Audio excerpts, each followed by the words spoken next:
I was speaking of the pattern of imagery in the Bible and of its various categories, and particularly of the way in which these three phases of history are reflected in biblical imagery. And we saw that in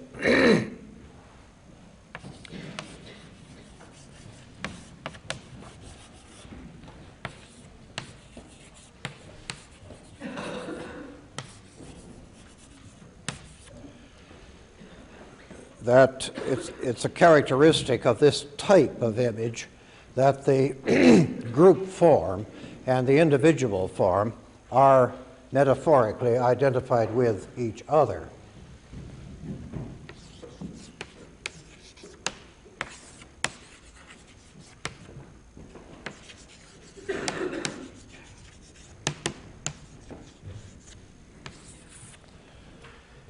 And the ambiguity in the symbolism attached to the Messiah is that in each category he is regarded as both master and victim, as the shepherd of the flock and at the same time the sacrificial lamb, and in the same way his human function is that of a king, but he's a spiritual king, and in the physical world he's only a mock king put to death. And in the urban, we saw that the city is identified with the bride, Jerusalem, and the temple is, that is, the house of the God in the middle of the city, is identified in the Gospels and in the book of Revelation and elsewhere with the body of Christ. Jesus says in the Gospels, "Destroy this temple and I will raise it up in 3 days." And the book of Revelation is insistent that in the New Jerusalem there is no temple because the body of Christ has replaced it. There are various ramifications of this imagery that we need to look at. For one thing, the archetype, so to speak, the original models of these three phases of Israelite civilization are established before the time that Israel appears on the historical scene, that is, before the time of Abraham. Almost the first story in the Bible is the story of the rivalry between the two sons of Adam, Cain and Abel. Cain is a farmer, and Abel is a shepherd. And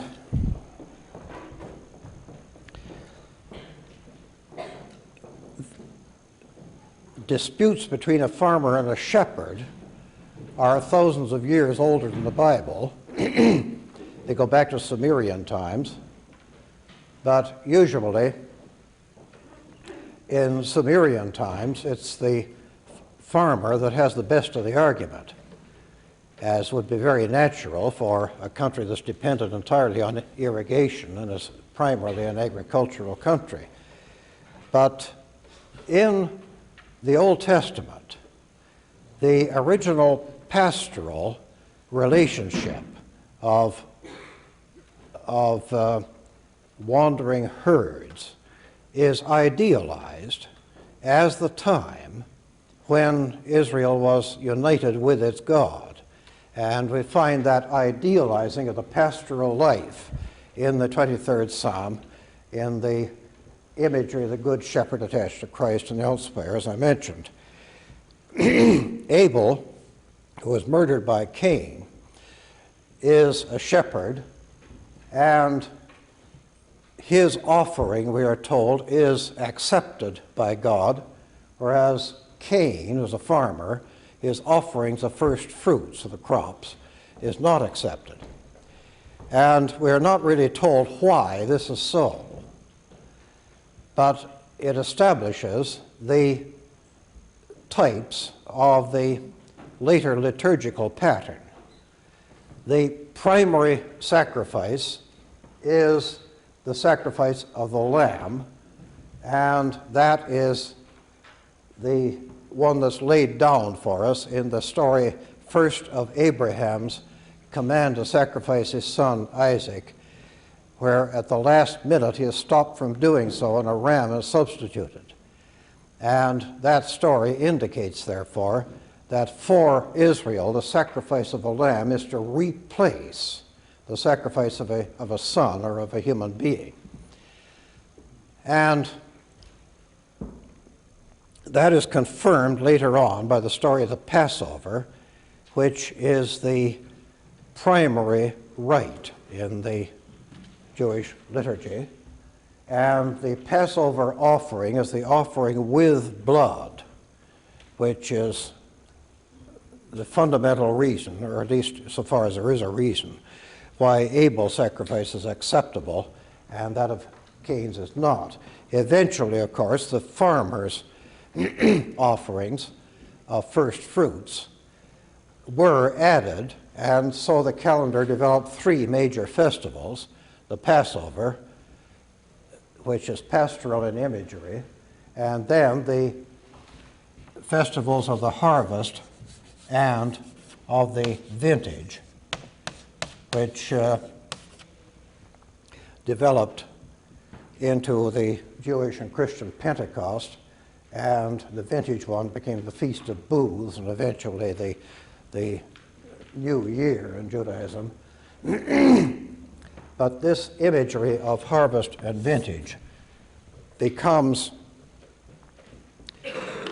established rather later, and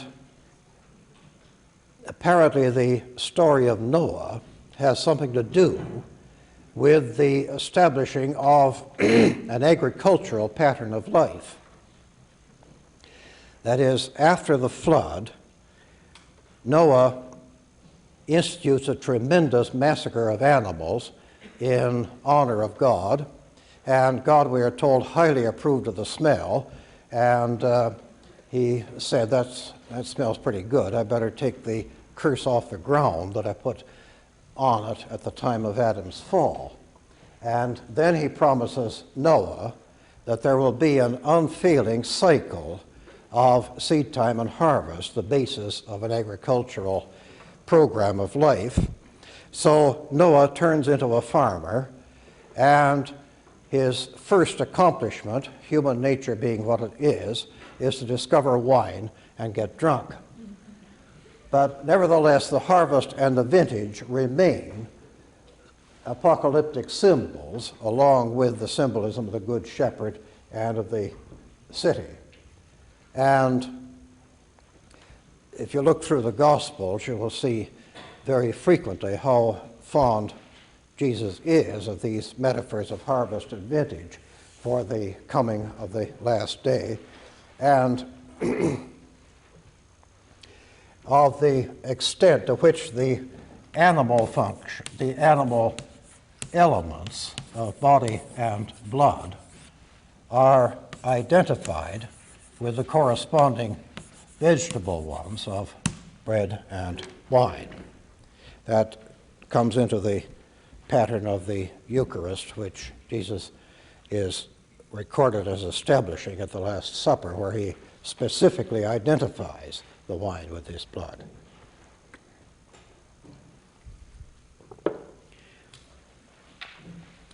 All right?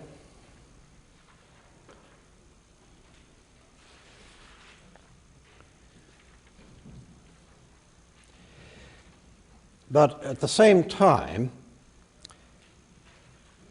when Israel embarked on a pastoral economy, that was in the time of the patriarchs, Abraham, Isaac, and Jacob, and that time in the history is, as I say, to some degree idealized. When Israel's in Egypt. God promises Moses from the burning bush that he will lead his people into a land flowing with milk and honey, which are not vegetable products, but what they eventually come into is a promised land where they enter upon an agricultural economy, and that, of course, meant that they were exposed to what the Old Testament writers regarded as contamination from the agricultural rights of the surrounding peoples. So it's with a certain amount of reluctance that Israel enters the Promised Land and embarks on an agricultural economy. And if you look, for example, at Joshua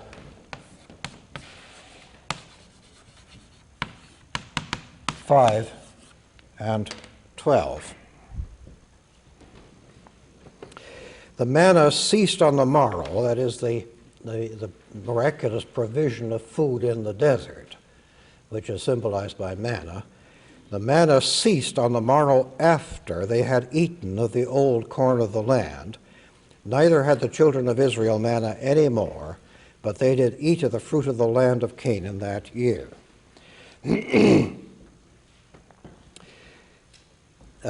Corn is 17th century English for any kind of grain.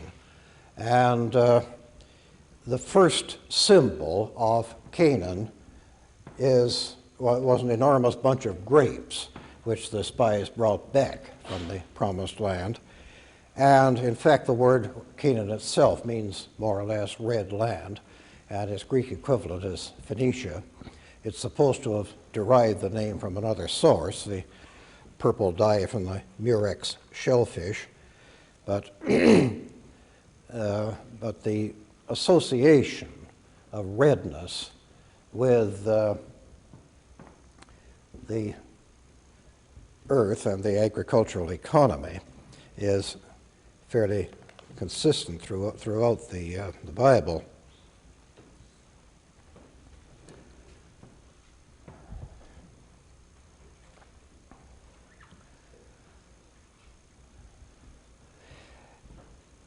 As for the urban life, the Israelites are represented, first of all, as apparently desert dwellers like the Bedouins, and yet their leaders, Abraham and Moses, are described as having come from the cities, one of Mesopotamia, the other of Egypt.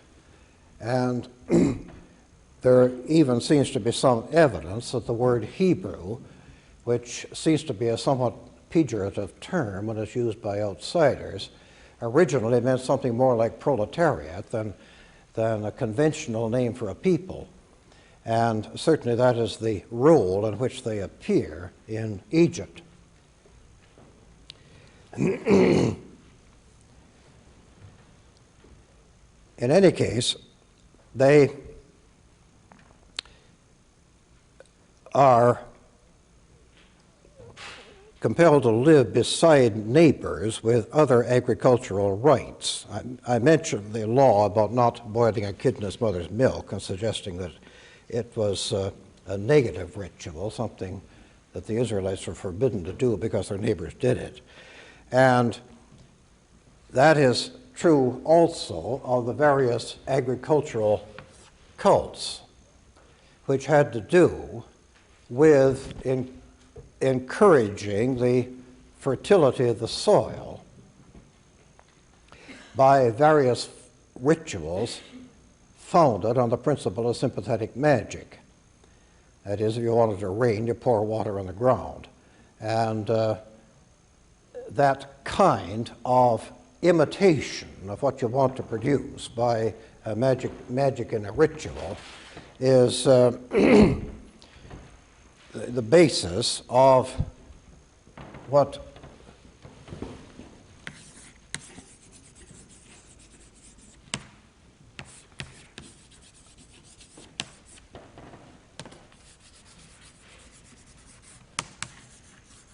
we might call the dying God cults. I take the phrase dying God from Fraser, who investigated this question back in 1890. His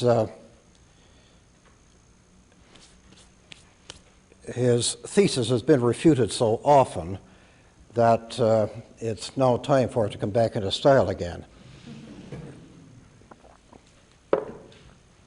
And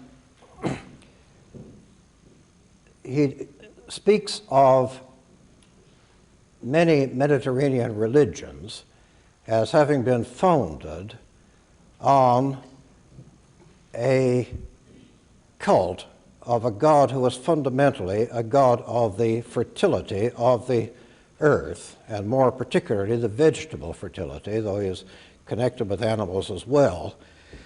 He was, as a rule, a male god, though there are exceptions, such as Persephone in Greek religion, and he is represented as related to a female principle, of whom he is sometimes the son, sometimes the lover, and sometimes the victim. And he had various names in various countries. His name in Babylonia was Tammuz, and his name in Syria was Adonis. His name in Asia Minor was Attis, and in Egypt Osiris, and in Greece Dionysus, or sometimes Hyacinthus. Now, the myth associated with this god usually tells of his death. He's a victim either of the female principle he's attached to, or of something representing the dead or sterile part of the year. Thus, Adonis is killed by a boar who represents apparently the winter. And if you look, for example, at Ezekiel 8, the death of the god was each year ceremonially and ritually mourned by a group of women who represented the female principle of the dying god, and the female goddess represented in her turn the continuing fertility of the earth, which remained dormant throughout the winter or the late part of the summer.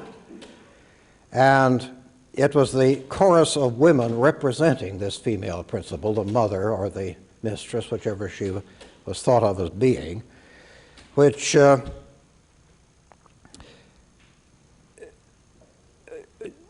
formed a central part of the ritual for the dying god. And in verse 14, the angel who was showing Ezekiel all this in a vision brought me to the door of the gate of the Lord's house, which was toward the north, and behold, there sat women weeping for Tammuz. That is, they were carrying on the cult of the dying god. And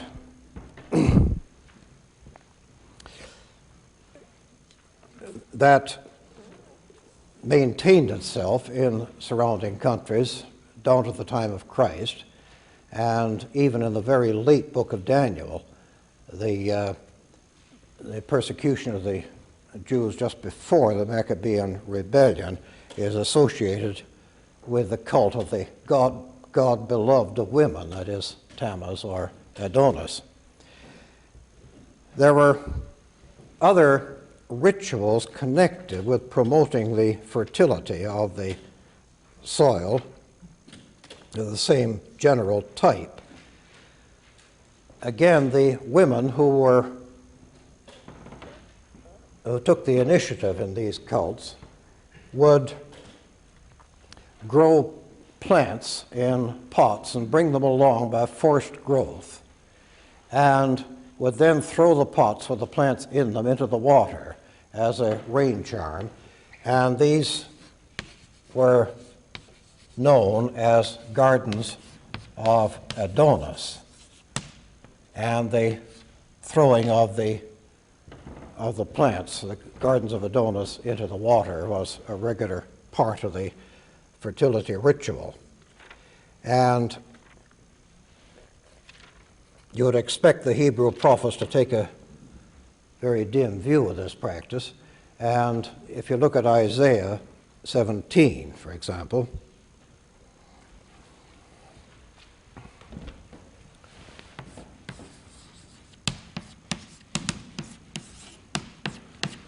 and verses 10 and 11, because thou hast forgotten the God of thy salvation, and hast not been mindful of the rock of thy strength, therefore shalt thou plant pleasant plants, and shalt set it with strange slips. In the day shalt thou make thy plant to grow, and in the morning shalt thou make thy seed to flourish, but the harvest shall be a heap in the day of grief and of desperate sorrow. So the practice of the gardens of Adonis was obviously familiar to the Israelites and practiced also by them. And here is the prophet attacking the practice as something that has nothing to do with the Israelite religion.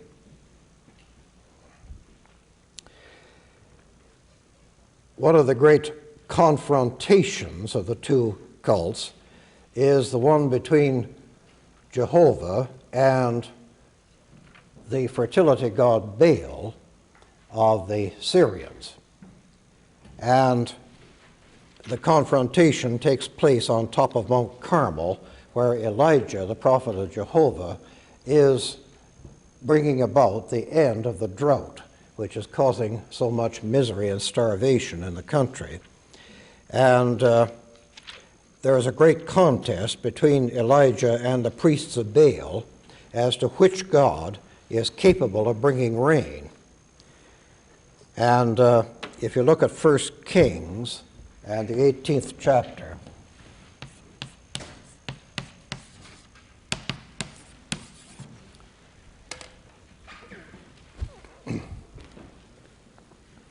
it's a wonderful scene in which the priests of Baal, first of all, knock themselves out trying to get their god to deliver rain out of a absolutely cloudless sky. And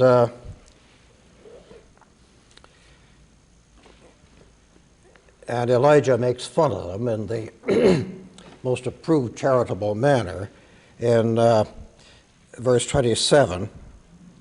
And it came to pass at noon that Elijah mocked them and said, Cry aloud, for he is a god. Either he is talking, or he is pursuing, or he is in a journey, or peradventure he sleepeth and must be awaked. Pursuing is a euphemism, which means perhaps after all he is making water. But the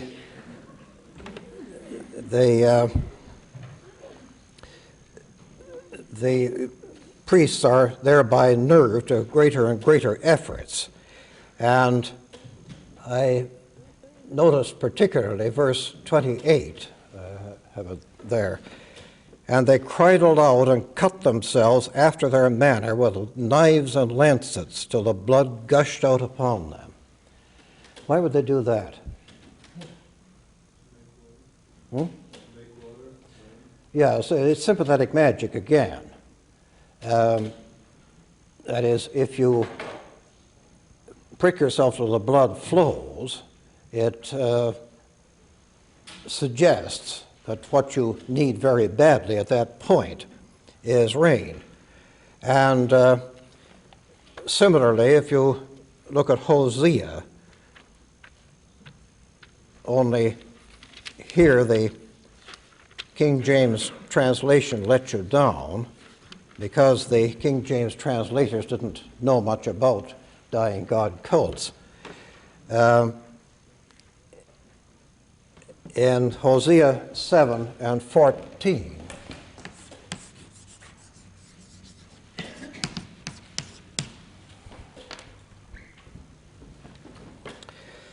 And they have not cried unto me with their heart when they howled upon their beds.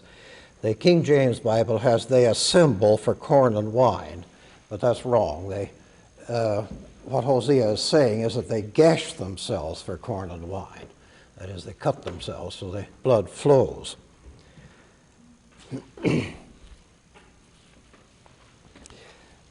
Now, the root of all this, which you can trace in the Bible also, is that the first fruits of the crop should be offered to the god. It is assumed that the god, like the God of Noah, lives off the smell of the offerings, and he has to be fed first, otherwise disaster will result. And some of these cults seem to involve an original cult where the sacrificial victim was a human being. And the human being might have been the leader of the society, the divine king, according to Fraser, or his eldest son, or later on, a criminal or a prisoner taken captive in battle. And so you get a certain sequence of sacrificial victims. You'll get an original one where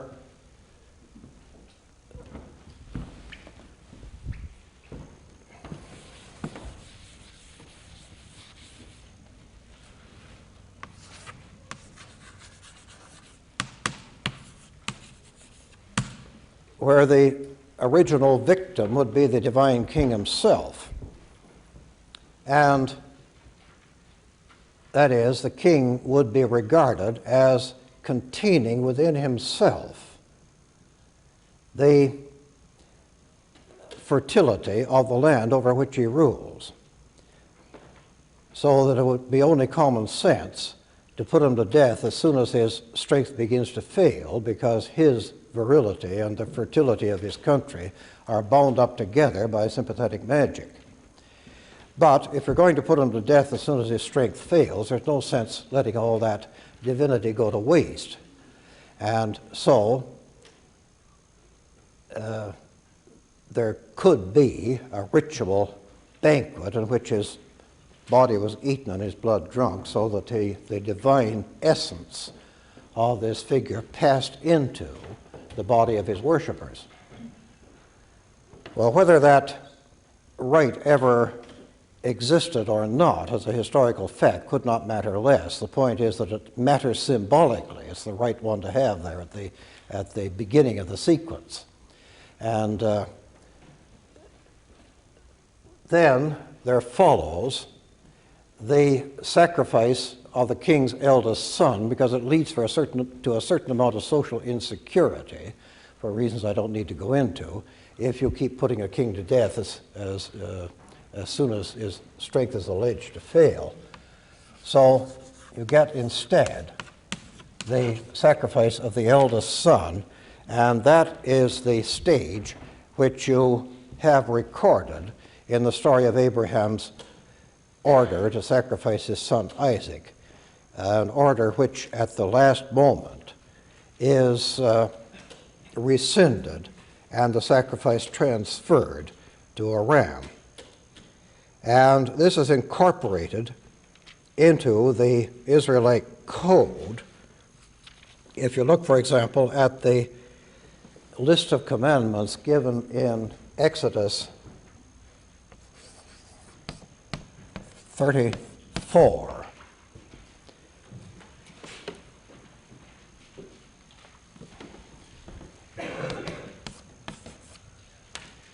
one of these commandments, this is probably a decalogue much older than the more familiar Ten Commandments that are in Exodus 20. But this commandment in verse 19 says, "All that openeth the womb is mine, and every firstling among thy cattle, whether ox or sheep that is male, And then it goes on to say that the firstling of an ass thou shalt redeem with a lamb, and if thou redeem him not, then thou shalt break his neck. All the firstborn of thy sons thou shalt redeem. That is, every firstborn son is technically an offering to God. But the actual sacrifice is not to be carried through. He is to be redeemed, usually by a lamb, that being the pattern established in the story of Abraham and Isaac and in the story of the Passover. Well, you can see here the working of the principle that offering God as a sacrifice, what you most want yourself, gets to be inconvenient after a while, and various substitutions are made. In fact, it is one of the myths in Greek mythology associated with Prometheus. The effect of Prometheus' real sin was in persuading men that the gods didn't want any of the real meat when they offered sacrifice. They'd be quite content with the entrails and the offal, and they were not. And so, every so often, there comes the feeling that the deity wants the full payment and without cheating. We get an example which is ascribed again to one of the surrounding nations. In the second book of Kings and the third chapter and the end of the chapter, verse 27. Here, Israel is attacking the central city of Moab, one of their neighboring enemies. Neighbor and enemy were practically the same word in the ancient world. And we are told that when the king of Moab saw that the battle was too sore for him, he took with him 700 men that drew swords to break through even unto the king of Edom, who was his ally at the time. But they could not. Then he took his eldest son that should have reigned in his stead, and offered him for a burnt offering upon the wall. And there was great indignation against Israel, and they departed from him and returned to their own land. So that when he's in a desperate situation, he makes the original offering of his own eldest son that should have reigned in his stead. And the last sentence is quite clearly a very clumsy editorial effort to conceal the fact that in the original story the stratagem worked and the Israelites were in fact driven off.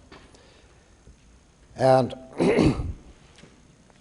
the sacrifice of human beings in that context is what is prohibited in the Bible.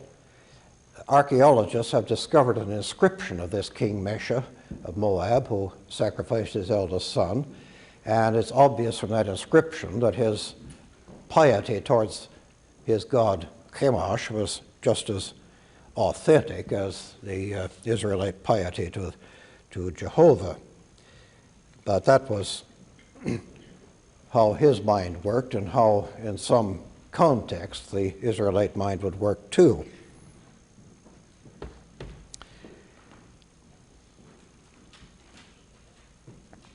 We are also told that after Jericho was taken by Joshua, a curse was put on the city, that whoever rebuilt it would have to sacrifice his eldest son at the beginning and his youngest son at the end of the rebuilding of the city, which is a terrible curse.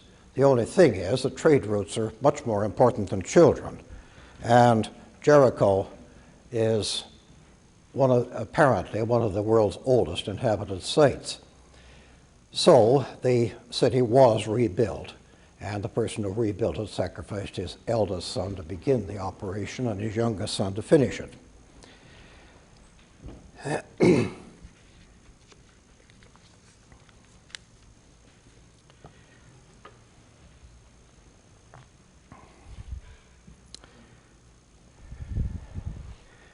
All right? Yes.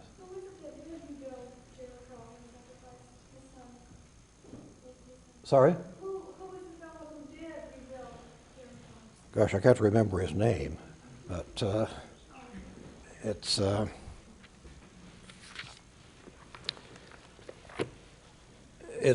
was done in the reign of Solomon, and it is somewhere in the account of Solomon.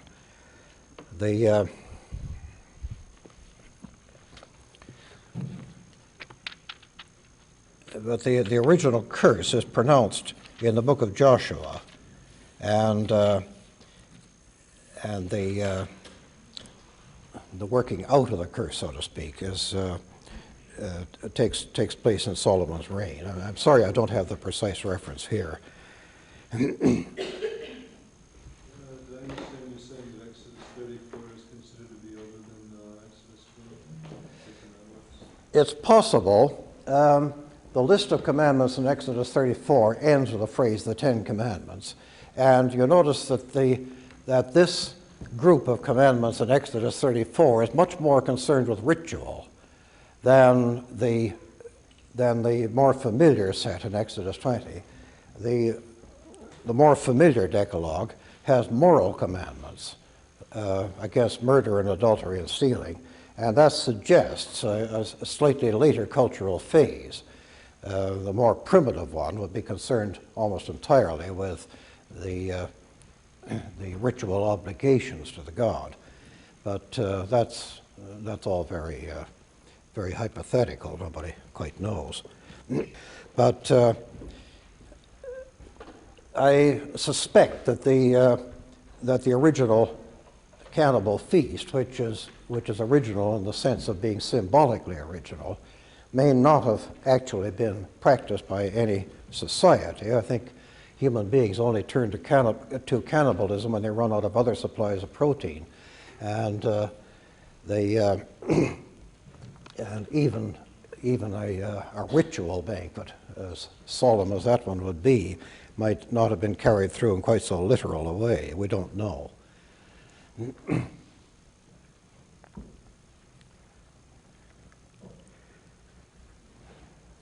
In any case, the Israelites were extremely familiar with the cult of human sacrifice, particularly the sacrifice of firstborn sons.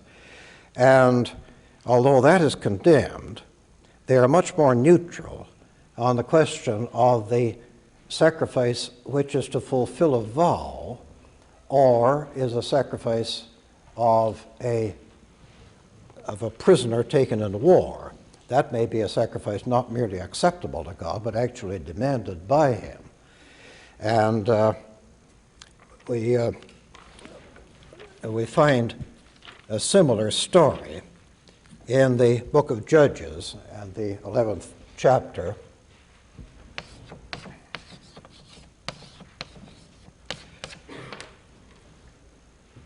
You notice that in the commandment in Exodus 34, female animals, whether animal or human, are lawfully ignored. But the story of Jephthah says that he made a vow to sacrifice the first thing to God when he came back from his battle, if he won the battle. You notice that the psychological basis of sacrifice is very frequently a bargaining basis. The formula is do ut des, I give that you may give. And that is what prayer in Homer, for example, very largely consists of. It consists of reminding the gods very pointedly that they have been very well fed by the hero's sacrifice in the past, and if they wish the supply to be continued, they better come through with some more victories. And this is a typical folk tale of a rash vow type, where Jephthah says he will sacrifice the first thing that comes to meet him, returning from the battle if he's victorious. And of course, what is the first thing to meet him is his only daughter. And at the end of chapter 11 of the book of Judges, in verse 27, his daughter says that he has to go through with the sacrifice, seeing that he has made the vow. And she said unto her father, let this thing be done for me. Let me alone 2 months, that I may go up and down in the mountains and bewail my virginity, I and my fellows. And he said, go. And then at the end of the chapter, we are told that it was a custom in Israel that the daughters of Israel went yearly to lament the daughter of Jephthah 4 days in a year. So there are 2 things to notice there. One is her virginity, which makes her the unblemished and consequently acceptable sacrificial victim. And the other is the fact that she becomes the center of a cult of mourning women, so that the original religion associated with this story is clearly something much older than the Mosaic Code.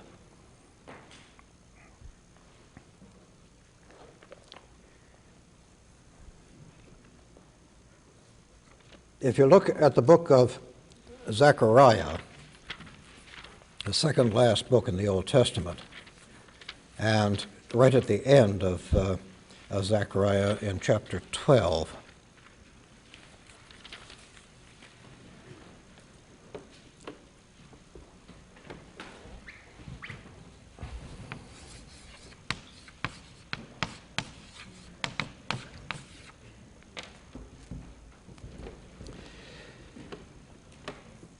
and I will pour upon the house of David and the inhabitants of Jerusalem the spirit of grace and supplications, and they shall look upon me whom they have pierced, and they shall mourn for him as one mourneth for his only son, and shall be in bitterness for him as one that is in bitterness for his firstborn. In that day shall there be a great mourning in Jerusalem, as the mourning of Hadad Rimmon of the valley of Megiddo. Now, Hadad Rimmon is simply another fertility god of this type, whose cult took the form of being mourned, his death being mourned by a group of women. And one thing that is interesting about this prophecy in Zechariah is that the phrase, they shall look upon me whom they have pierced, is quoted in the Gospel of John, which means that the authors of the Gospels were thoroughly familiar with the symbolism of dying god cults, and incorporated that symbolism into their accounts of the Passion. You remember that Jesus is followed to his execution by a mourning chorus of women whom he addresses as daughters of Jerusalem.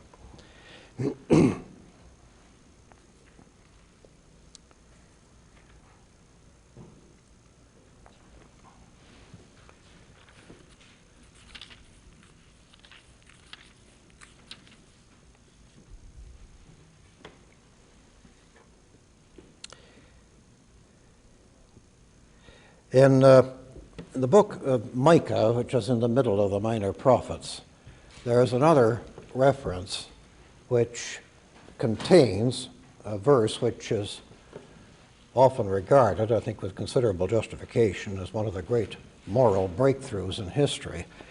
And in chapter 6 of Micah, and verse 6, Micah says, wherewith shall I come before the Lord and bow myself before the high God? Shall I come before him with burnt offerings, with calves of a year old? Will the Lord be pleased with thousands of rams, or with 10,000s of rivers of oil? Shall I give my firstborn for my transgression, the fruit of my body for the sin of my soul? He hath showed thee, O man, what is good, and what doth the Lord require of thee, but to do justly, and to love mercy, and to walk humbly with thy God. Now, what is fascinating about that fifth verse, the seventh verse, is that the question whether one should not fall back on the original demand of the firstborn son as the sacrificial victim was still familiar enough for the prophet to referred to it as a moral problem. And of course, what he is saying is that this whole bargaining basis of sacrifice, of making reparation for something you've done wrong, and so forth, is utter nonsense, and that one has to get onto a new level of apprehension altogether. But before he says that, he says that it is possible that the people around him are still wondering whether, in the event of a sufficiently desperate situation, they ought not to fall back on the original right.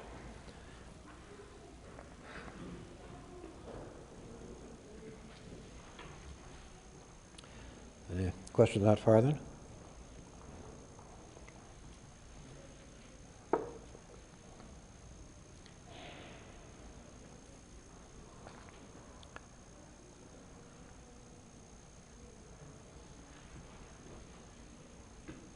As I say, this dying God cult was extremely common all over the Mediterranean. You can't look in classical literature without seeing that. And Theocritus of Sicily has several idols on the festival of Adonis, and or at least he has one on the festival of Adonis, and a great many references to it. And the cult of Attis, whose female principal was Cybele, was transferred to Rome during the Punic Wars with Hannibal, largely for political reasons. And there it took the form, as most of these cults did, of a 3-day spring festival. And on the first day, an effigy representing the god was hung on a tree, and the effigy was supposed to die.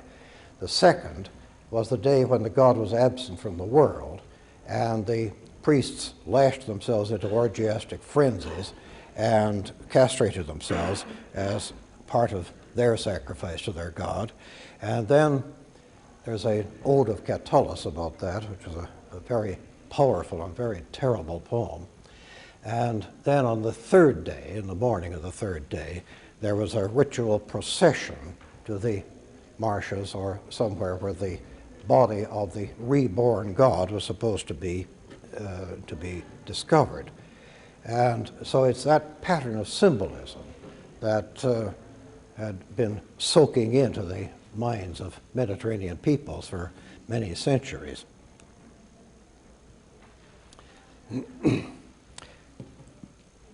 Well, we'll go on with that next day then.